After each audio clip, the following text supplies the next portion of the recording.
Good afternoon, everybody. I know it's getting late, so I'll try to keep this brief. It's a pleasure to be here. It's an honor to speak at this conference. I'm a Gaelic Czech interloper, but I have my explanations and my excuses. In 2009 in Prague, as a student, I really wanted to learn Scots, but I could find very little at that point in the way of online resources or textbooks, so I ended up learning Gaelic. But ever since, I've retained an interest in Scots, and I keep looking for connections between the two traditions and the two movements, and hence the topic of this particular talk. So Scots and Radical Gaelic magazines. What I mean by the Radical Gaelic magazines is basically periodicals promoting Gaelic and Scottish political independence in the 20th century, and these were usually shaped by a powerful editorial figure. Some of them, as I will illustrate, were also publishing writing in Scots and content related to Scots. So I will try to show you something about the links between the two movements, about the development of attitudes to Scots on part of some influential Gaelic activists, and also to illustrate some personal contacts between these people. I'll be starting with magazines founded by this man, Rory Erskine, who was curiously born Stuart Richard Erskine in Brighton and was brought up in Edinburgh. So Erskine underwent a process of gradual self-invention, which was quite radical because he decided to adopt a Scottish identity based on his family roots in Scotland. He took on a Gaelic name, he learned Gaelic, and he was throughout his life committed to Scottish independence, and he also converted to Catholicism. He had a lifelong involvement in journalism and politics, and here I was thinking about Linda's presentation on new users of Scots. Erskine was one of the first new users of Gaelic who chose it as their literary medium. So he was a prominent author of short stories, plays, essays, reviews, and poetry. So he's definitely not the first person to ever learn Gaelic, but he's one of the first writers who adopted it as their chosen literary medium, which is a trend well established in current literary practice in Gaelic. So in the first 3 decades of the 20th century, Erskine was running a couple of Gaelic magazines. This is the traditional corpus of 5, which is usually listed in connection to Erskine. Some of them were bilingual, some of them were Gaelic only. They differed in terms of focus. You also see that they publish content in other Celtic languages, in Latin, in French occasionally. So this is the traditional corpus of 5. But recently in my work, I decided to make 2 additions because although these two, the Scottish Review and the Pictish Review, which Erskine was also editing, although these were predominantly Anglophone, they also publish Gaelic writing, translations from Gaelic, and articles concerning Gaelic topics. So there are substantial overlaps. They also involve the same core group of contributors, and they also offer quite a different perspective on Scots. So when it comes to the traditional corpus of the 5 Gaelic magazines founded and edited by Erskine, they were basically promoting Gaelic at the expense of Scots. And they were striving for a cultural and linguistic unity to fuel the movement for political independence in a manner inspired by revivalists in continental Europe. In terms of original writing in Scots, I have traced only one poem, which is an interesting one. You can see it on the slide. And it was published by an author who was using the pseudonym Tamar Fate, but her actual name was Isabel Marchbank. There's very little research on her so far, and I hope that's going to change at some point soon. In terms of related content, essays touching on Scots, these basically promoted the idea of Gaelic being a superior language and advocated re-Gaelicization of Scotland. If you would be interested in this in more detail, I've given you a link to my project website where you can find a more thorough overview of Scots-related content and original writing in these magazines. And I think that some of my publicity materials are also circulating among you, so please help yourself to some bookmarks and postcards. When we turn to the mostly Anglophone magazines, the Scottish Review and the Pictish Review. These were periodicals that Erskine edited simultaneously with the major Gaelic corpus. So it's not the case of gradual development, yet these were much more open to Scots. In terms of original writing, they published poetry by Murray McCabe, who was using the pseudonym Sonny McNee, but it's very conclusively him. He was identified already in the 1920s. What was a big discovery for me was the one-act play by R.T. Clarke, which is completely in Scots. I'm told it's very good Scots, and it deals with the First World War, and it features mostly women characters. So I think this would also merit some further research and focused scholarship. In the Pictish Review, poetry in Scots by Hugh McDermott and Pitt Henrik McGillivray was published regularly.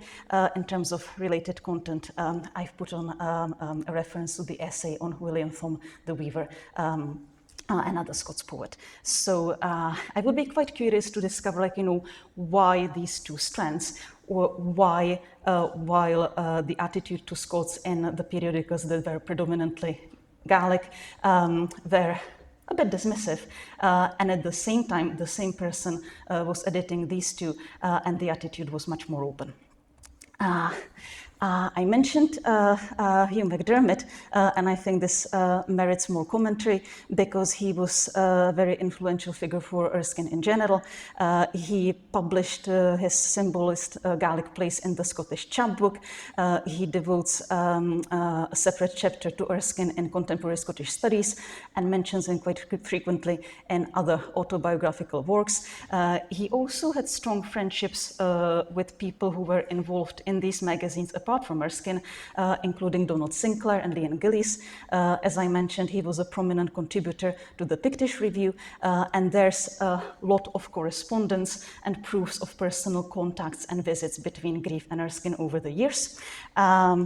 And I will give you an example of that in a minute. There's a lot of commentary on Scots by Erskine in his booklet Changing Scotland from 1931, including translations of extracts of McDermott's poetry into Gaelic. So again, I think that's something quite remarkable. I have attempted to discuss the links between Grieve, Erskine and Derek Thompson. I'll be coming to him in a minute in a forthcoming chapter. So if that's something that would interest you, I hope it's going to be out next year. So this is Erskine having a bit of a go at the lack of organization in the Scots movement in the 1920s and early 1930s. And I think it illustrates that he was not adverse to Scots, but the desire to promote Gaelic as the national language of Scotland was strongly present. Now, as a brief intermission, the last periodical edited by Erskine folded in 1930, and there was quite a bit of a break. In the meantime, what you see on the slide is the first and only issue of Alba, which came out in 1948. Unfortunately, it stopped appearing after that, but I think it's an important transitional initiative. And as you see, it published content mostly in Gaelic, in English, but also in Scots. Mostly these two translations by Douglas Young from the Gaelic poetry of George Campbell Hay. But what I wanted to draw your attention to in particular is the quarterly magazine Gaelic, which appeared for the impressive period of 50 years between 1952 and 2002. It was founded by poet and scholar Derek Thompson and author and producer Finlay J. MacDonald. They acknowledged the impact of Erskine's Gaelic magazines, and they were also supportive of Scottish political independence, and they were trying to combine that with the distinct cultural and linguistic agenda, but they were proclaiming their neutrality in terms of religion and their openness to everybody with an interest in Gaelic. So Gaelic and its editors were very supportive of new users of Gaelic, and their works often appeared on its pages. And they also, and I think this is important here, they promoted a vision of a multilingual Scotland with equal provisions for Gaelic and Scots, and with ample space for other languages and cultures.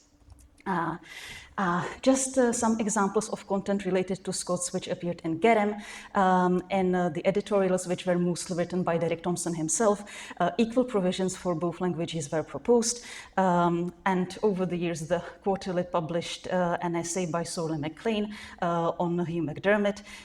William Neil, I think, is an important figure here because, as most of you will know, Neil was a Scots speaker who learned his Gaelic and also learned Irish, and was a prolific poet and translator working across languages, and he was a frequent contributor to Garam as well. If you would like to explore Garam a bit more, I recommend the online database of content and contributors, which is freely available and was put together by colleagues from the Celtic and Gaelic department at Glasgow. To give you, an insight into the diversity of Scots-related content in Garam, this is just a pic of Derek Thompson's reviews. These were all published in Gaelic, so you see lasting interest in the works of Hugh McDermott and in publications concerning him. But I also think it's very interesting to see that Derek Thompson reviewed Billy Kay's book. Billy is going to be with us tonight. William Neil's publication, and this was all happening almost immediately after the works were published.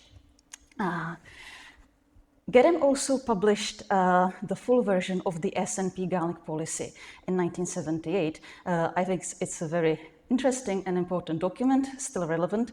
Unfortunately, not many people know about its existence, and not many people have read it because it exists in Gaelic only, as far as I know. It has never been translated fully. So I've just given you an extract in my own translation into English. It was drafted by a group chaired by Thompson, so he was a major influence.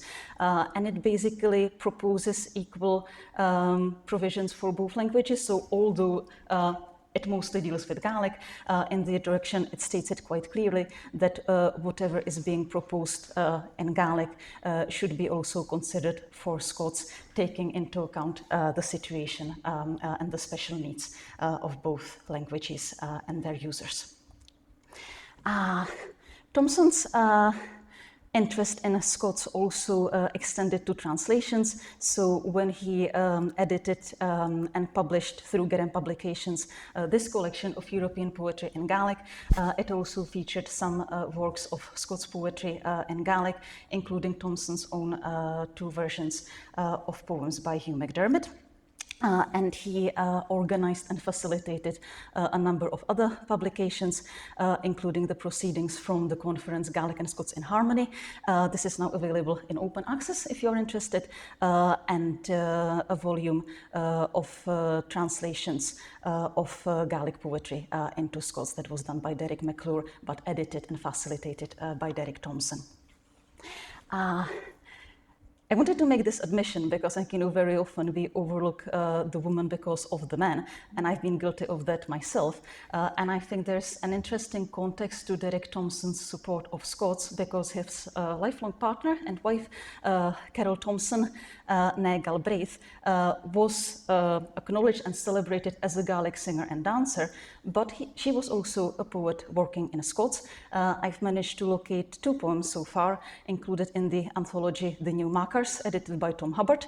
She also won the wonderfully named McCash Prize for Scots poetry, awarded at the University of Glasgow. So I think this could be another interesting line of research to see if more of her works in Scots can be located. So I hope that this survey could provide some new material for research in terms of original writing, essays, reviews and responses, that it offers some insights into the intersections of the two movements and personal contacts, and that it illustrates some development of attitudes to Scots on part of influential Gaelic activists, and I hope it might also supply some input for current and future dialogue and cooperation. These are some of my contact contact details, the link to the project website. And I would like to end on a bit of practical activism, because small magazines, they don't stop. So last year, Glasgow Review of Books was revived as an online publication, and I was really honored to be invited to take part in the Gaelic strand. And I think this is Derek Thompson's ghost hovering over me. When I accepted that, I asked, so where are the provisions for Scots? And after a bit of asking around, Tim Clark, who was mentioned in one of the previous talks by Hamish, agreed to join us as the editor of the Scots strand. So I think it's a wonderful opening, a new initiative, and we are still looking for contributors. So if you would consider writing an interview, a review, or an essay in Scots, there's space for that in the Glasgow Review of Books. Thank you very much.